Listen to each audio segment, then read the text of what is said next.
Historic houses across Britain report sightings of ghosts, and often you feel an atmosphere, so a sense of those who have lived there before. In this very special episode, I'll be hearing some rather spooky tales of ghostly activity.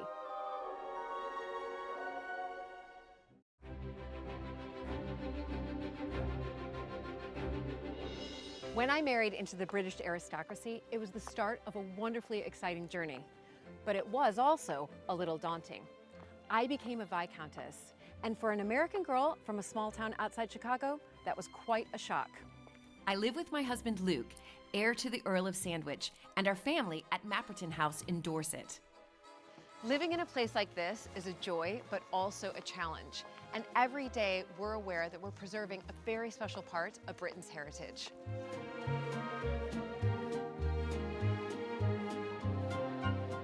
Matton has opened up an extraordinary new world for me, and I can't wait to share it with you all.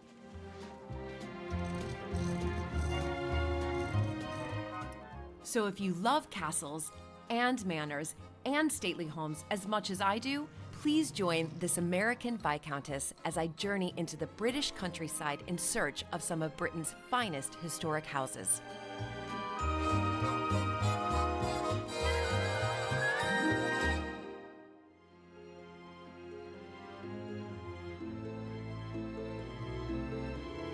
Welcome to Matton, where today we're in the Tudor wing of the house, and I do think that every historic home must have at least one ghost. And certainly here at Matton, there are some rooms where guests have said that they have felt or seen something. I haven't yet, but that's what I've been told. Upstairs in the Tudor bedroom, it's said that there is a gray lady who apparently does not allow you to enter without asking for permission first. So many of the historic houses that I visited also have haunting stories to tell. Berkeley Castle in Gloucestershire has been the home to the Berkeley family for nearly 900 years. But within its walls, a brutal reality of English history was played out. In 1327, King Edward II was murdered. So I asked Mrs. Berkeley if she has ever encountered any house ghosts over the 50 years that she has lived in the castle.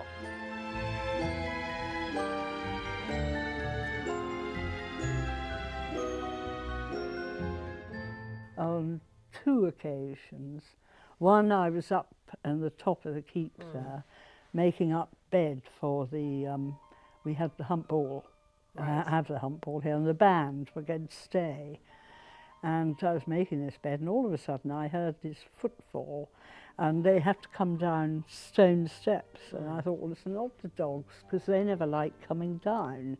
Right. And I sort of half turned, and all of a sudden there was someone standing behind me. And you know when someone is close to you, don't you? You can feel. And yes, and it was male.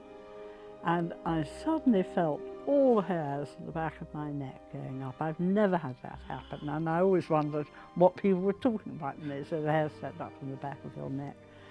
And so I turned the opposite way to him, because he was on my right, and rushed out of the room. I absolutely just had time to switch the light off, because it was about 7:30 in the evening, and I had all these flight of stairs upstairs and across and down to here, and I absolutely rigid. It really, you know, it was really quite something. Yes. Well, you could feel that energy.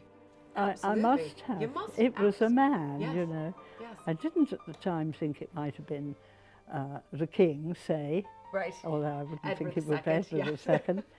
Otherwise, one might have been more polite, you know. But anyway, no, that was quite a shock. And another time, I went out. One of the dogs wanted to go out, and as they do in the middle of the night or the early morning. Actually, it was about 6:30, and I brought it down and I let it out into the inner bailey.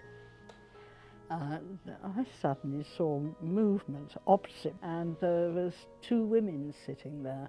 I thought, how peculiar, who's this come in now? And anyway, husband John was coming back in. He took the dogs. He got downstairs before me, was really the answer. Right. So he'd bring them back in. And he said, "Good God, what's wrong with you? You look as if you've seen a ghost." I thought, of course, that's what I've done. These two women, who were actually fairly modern, they were sort of 1900s, I suppose. Right, but- right. And I think the spirits, after all, this is quite old, and spirits are under the floorboards or wherever you like, aren't they? Yes, they are. I mean, they find a skeleton under the great hall floor when that had to be lifted, the stone. Oh, And so I suppose if you died in those very early days, they'd just put you under the rubble, right. wouldn't they? They Yes. didn't bother with burial. With burials, no.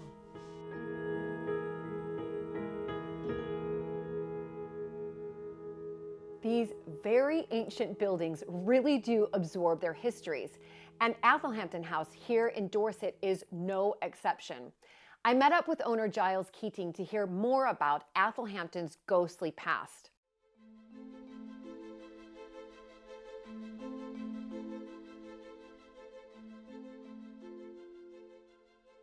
There are quite a few ghosts here. Quite a few. I mean, or so they say, and I mean, one or two people who I know have had quite a number of experiences. But I'm going to tell you perhaps one particular story, if I may, which is a very old story, actually. And this is a story, there was a young woman who lived here, and possibly in Tudor times, 500 years ago, and she had a pet ape, and people in those days did have apes as pets. Right.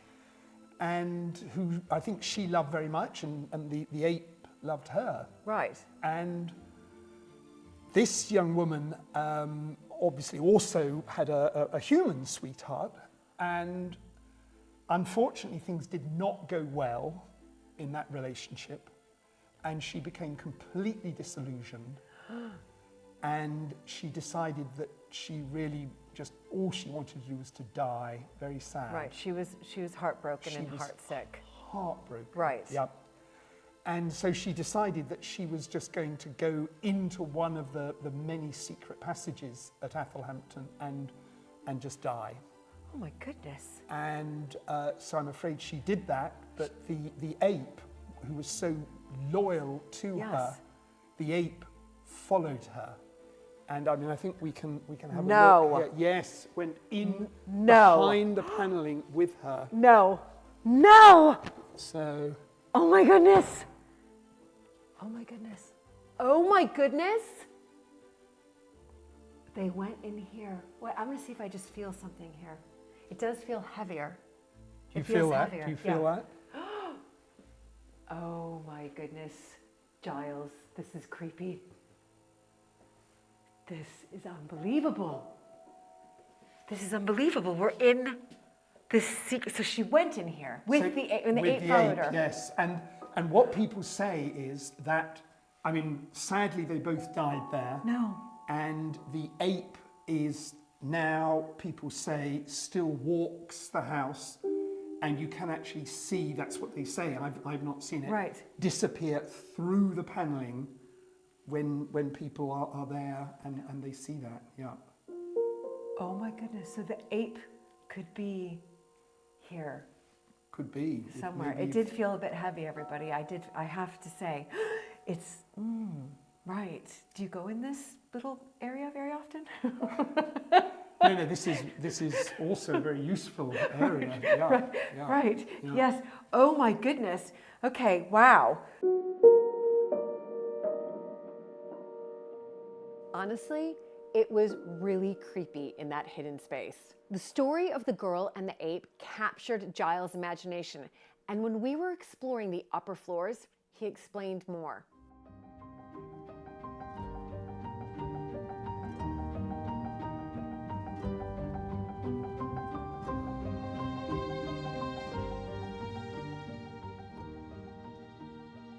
Oh my goodness. Giles, this is astonishing. It's lovely, It's- isn't it? oh. Yeah. It is so beautiful. Now, I'm guessing it's a library. Indeed, Right. right. Yeah, this is the library. Yeah, yeah. Brilliant, but I do spot something out of my corner of my eye. You're an author. That is correct. That is correct. Yeah, yeah. Giles? Yes. Oh my goodness. Okay, you must explain to our viewers, well, this is Athelhampton here. Yes, And yes. it's Anne of Athelhampton and the Riddle of the Apes. Can you explain to everybody, and do I get a signed copy? I hope We so. can let you have, of course. That'll be a yes. Wonderful. Explain to me a little bit about the inspiration to this and this book. It's fiction?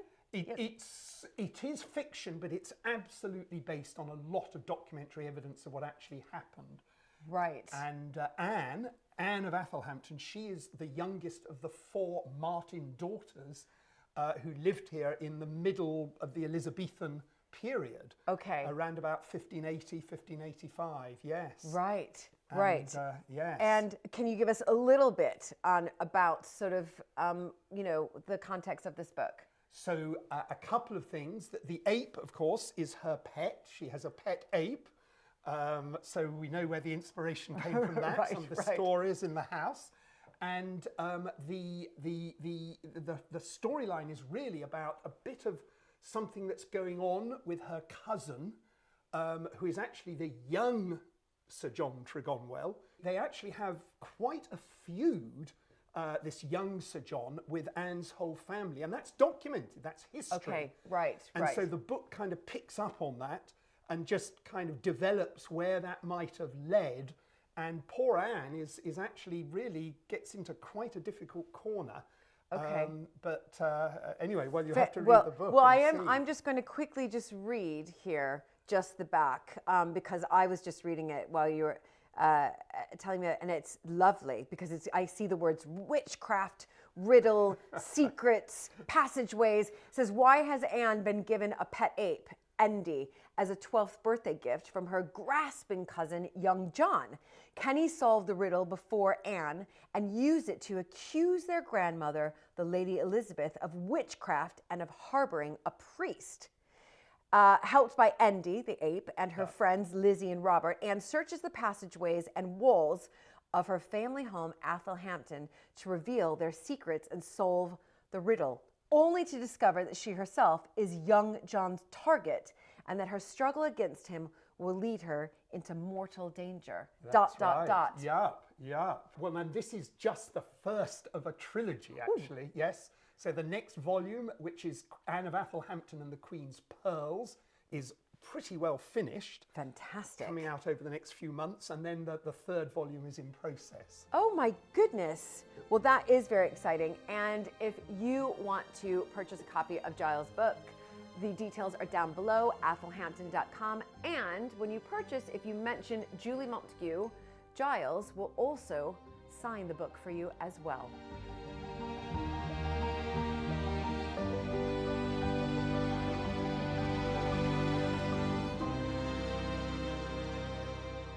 It's been said that Athelhampton is one of the most haunted houses in all of England, with tales of a hooded priest walking through the Great Hall, a bride in the gardens, and reports of doors slamming and lights switching themselves off. Owen Davies, the estate manager, had even more stories to tell.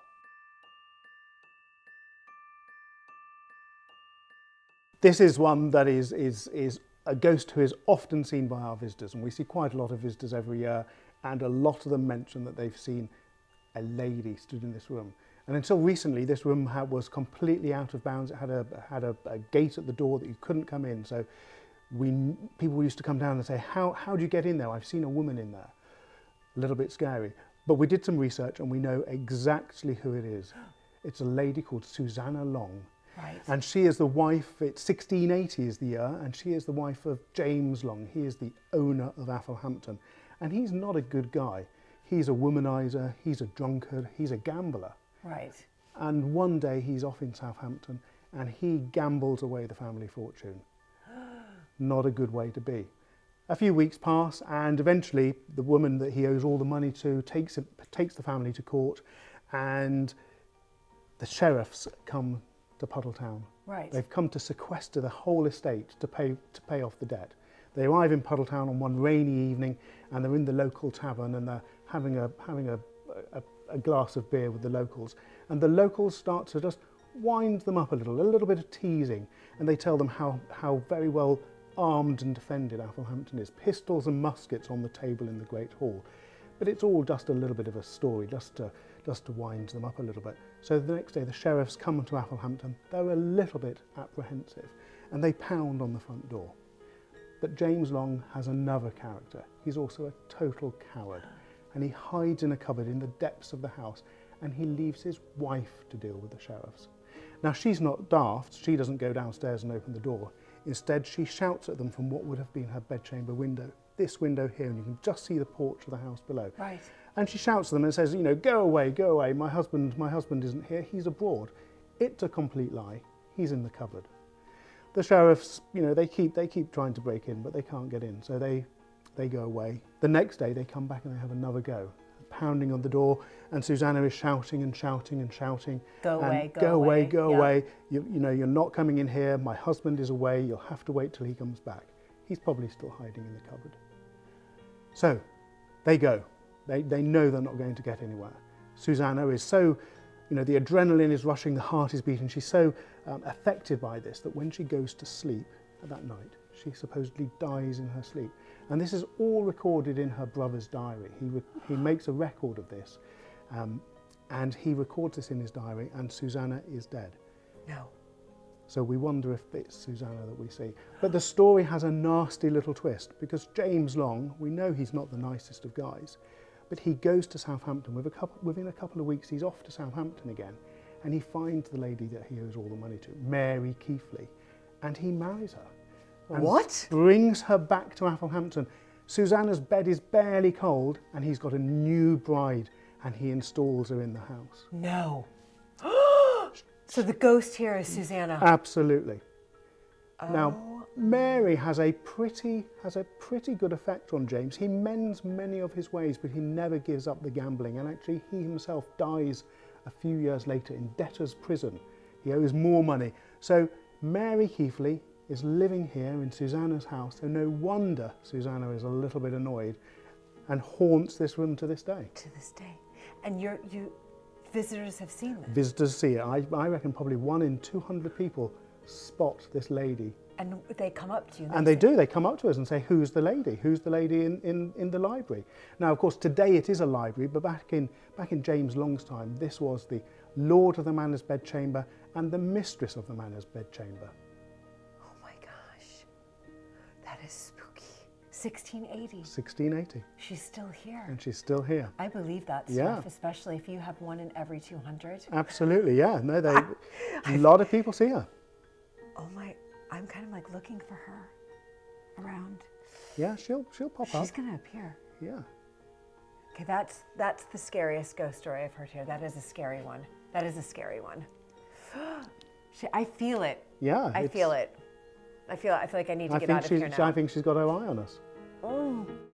Experience the past like never before with History Hit's award-winning original documentaries and ad-free podcasts with our expert historians like Dan Snow, Susanna Lipscomb, Lucy Worsley, Mary Beard, Tristan Hughes, and myself, Matt Lewis. Sign up for an exclusive discount using the link in the description and embark on your historical journey from the wonders of ancient Egypt and the life of Anne Boleyn to the rise of Napoleon Bonaparte and the discovery of Shackleton's Endurance. Get history wherever, whenever, exclusively on History Hit.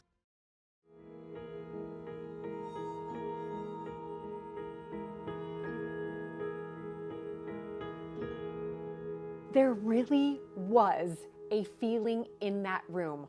What a story. But then Owen told a haunting tale in a room that felt like literally heavy with chills.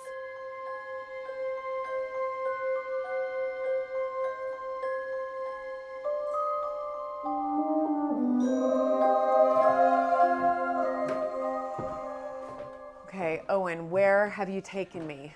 Well, I brought you into one of the chilliest rooms in Yeah. the house.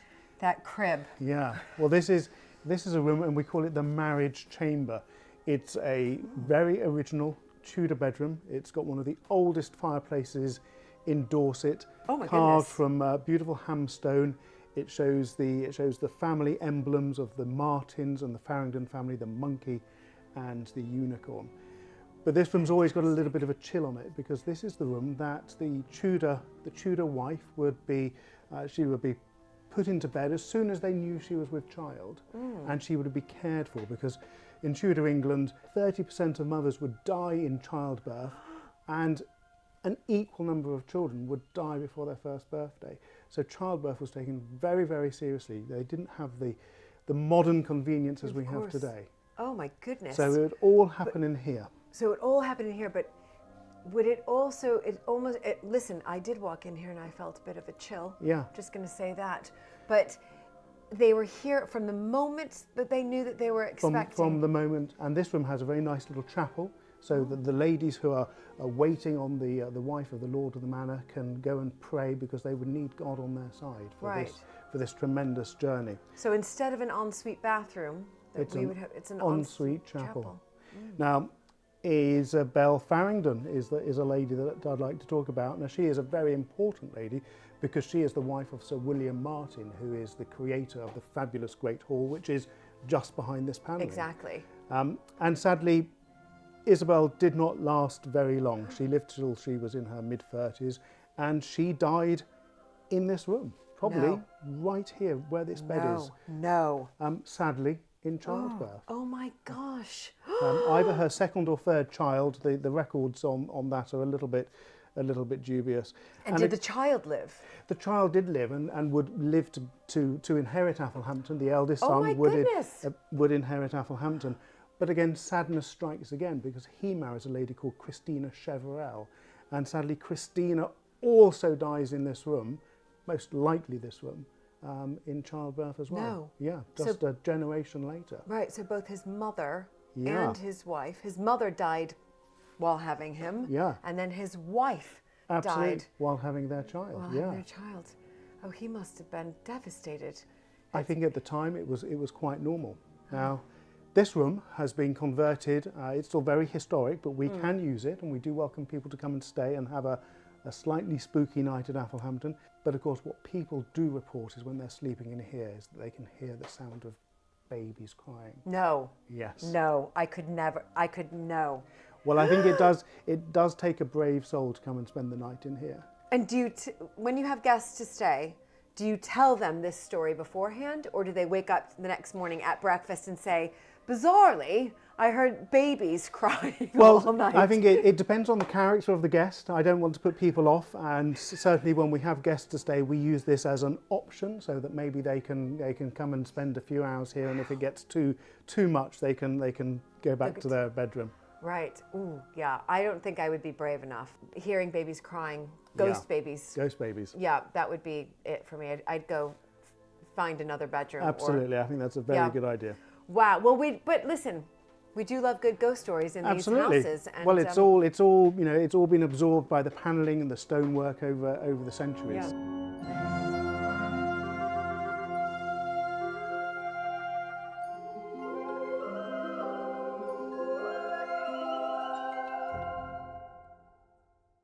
Owlpen is a Tudor manor house hidden in an absolutely beautiful valley in the Cotswolds.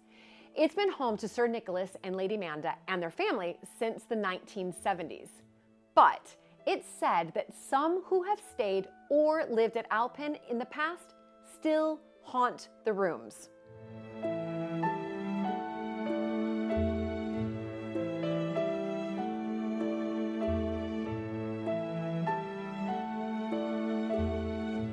The house has a lot of secrets, because there are these so-called witches' marks and daisy wheels carved on typically around fireplaces, windows and doors, and they were said to keep, we don't really know much about him, but they were said to keep evil spirits out of your house. And the owner of the house at the time, 1616, had been educated at Oxford, educated people, but like James I, who wrote a book on demonology, they obviously were plugged into this tradition of witchcraft and folklore that is simply undocumented. We don't know what they thought or believed. What? But we're finding more and more in old houses, they have these sort of secrets concealed in the very fabric. Marks are inscribed. Yeah. Joists covered up with floorboards and this. And do you have the markings here? Yes. We have them upstairs, yes, and we've got shoes that have been found by fireplaces, 17th century shoes. Old shoes, you know, they were obviously very well worn before they put them in the wall. Yes.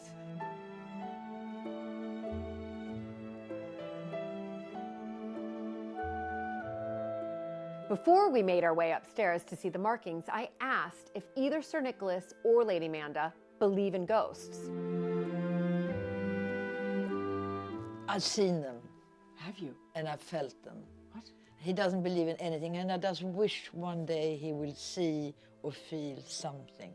Well, I just say I'm agnostic. I believe they're possible. but And where but have we you don't felt them? understand Well, actually, I've seen one here. Oh, Literally, I mean, we've got 4 ghosts in the house, and one is a little girl who was drowned in the mill pond. And I remember one day when we were doing work in the attic, the builder and I, and my cleaner came to me and said that you made such a mess in the oak parlour. And I said, well, I haven't done anything.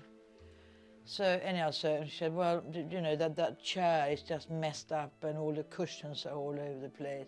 And I come in here and I see the cushion going up and down, No. up. Yeah, absolutely. So This I, one? yeah, that one. no. So I thought, which you would think was that we cleared the upstairs and probably a bird had come down. How I thought that, I don't know, and got into the chair. You know, so we took everything off the chair, and of course there was nothing there. And then she said, well, she said, it's a little girl, isn't it? Well, it was. It was. We couldn't see her, but I Right, mean, no, the no. cushion was literally, because my grandchildren used to jump in these chairs. Right, right. So she obviously did exactly, you know, Same what they did, yeah. So it's a little girl Yeah. jumping up and, Yeah. up and down. Yeah.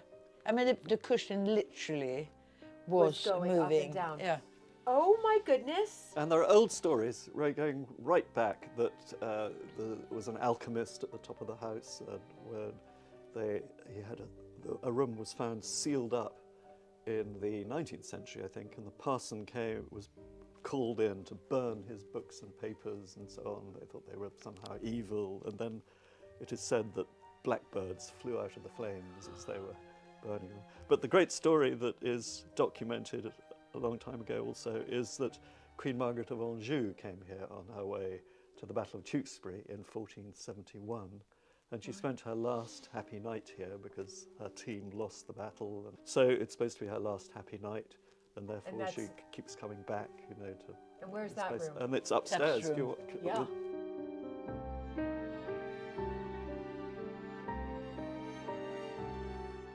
Okay, the ghost of Queen Margaret of Anjou? Creepy.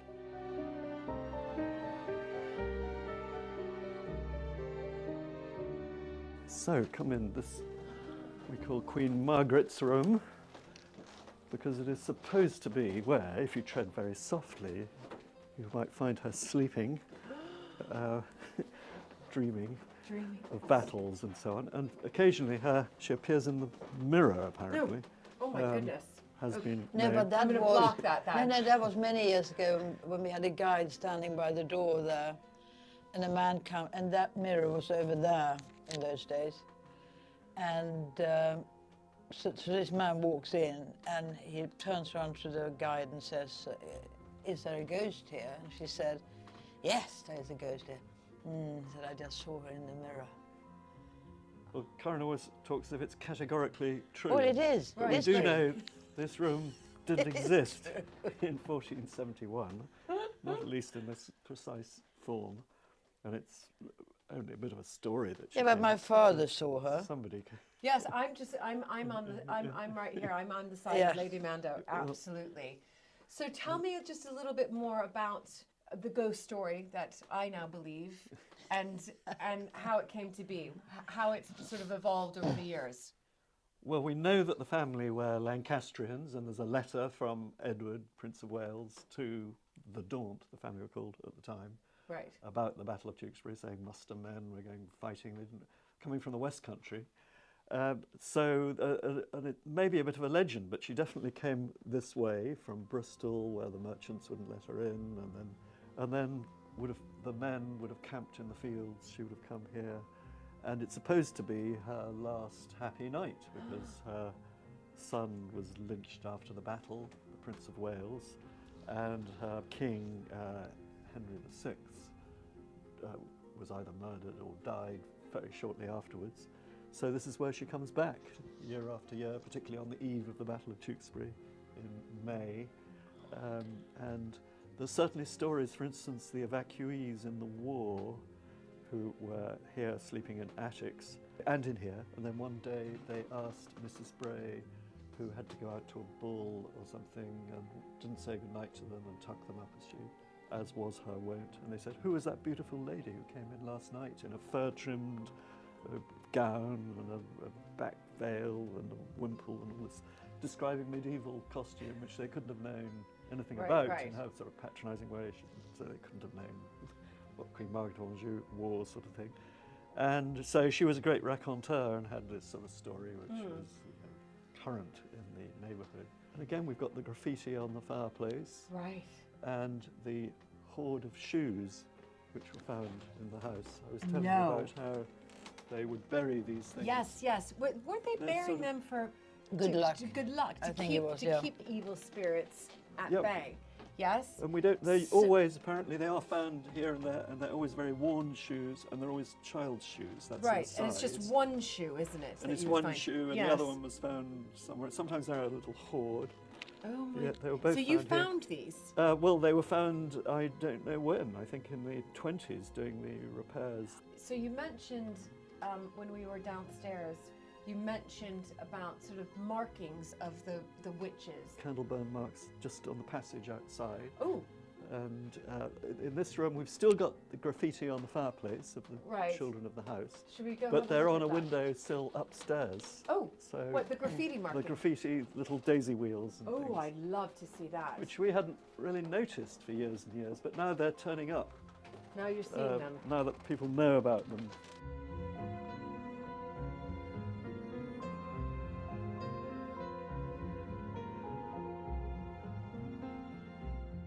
So this room, my father used to call the monk's cell because it's a remote attic at the top of the house, and people are relegated here. But I used to have a sort of office in here, out of the way of everyone. And for years, I used to see these marks on the windowsill, which have been inscribed as if by a school child's compasses. But they're now known to be apotropaic marks, probably to keep spirits, witches, devils out of the house, and they're finding them in country houses. People begin to recognise them now, and they're in the form of this sort of geometry. They're also marks alluding to the Virgin Mary and that kind of thing.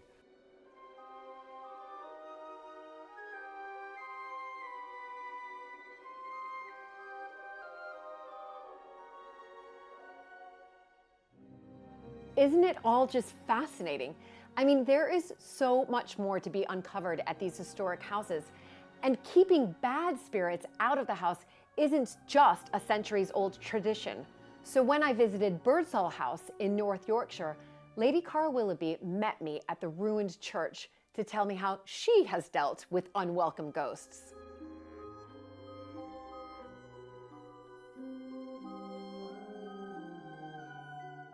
All right, so what was this then? So this is the old bell tower, I think. Right.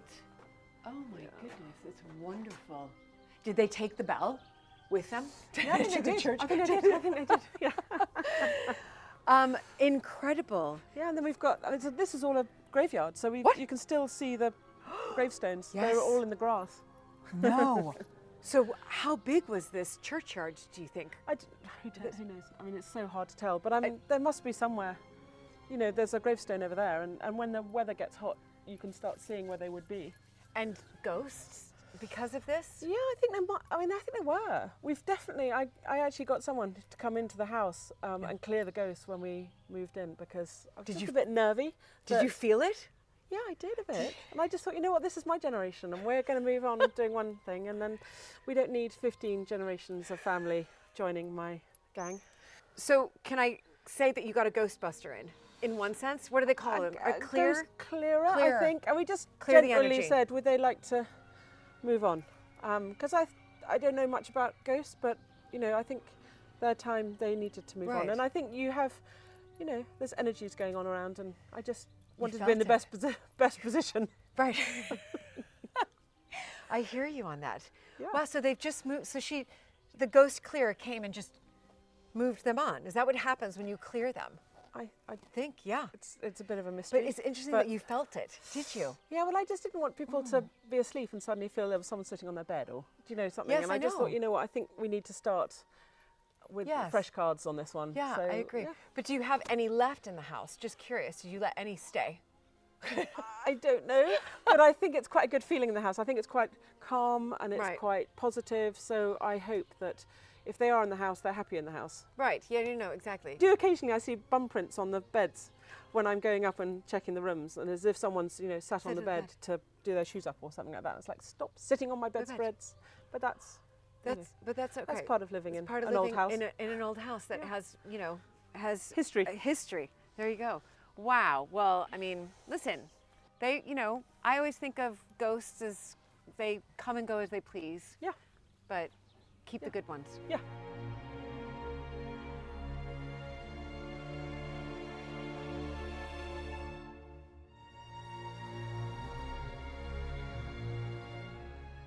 I certainly believe the walls of these historic houses are filled with spirits of past generations. And there's sure to be many, many more ghost stories to tell from the wonderful houses I visit in the future. But for now, happy ghost hunting!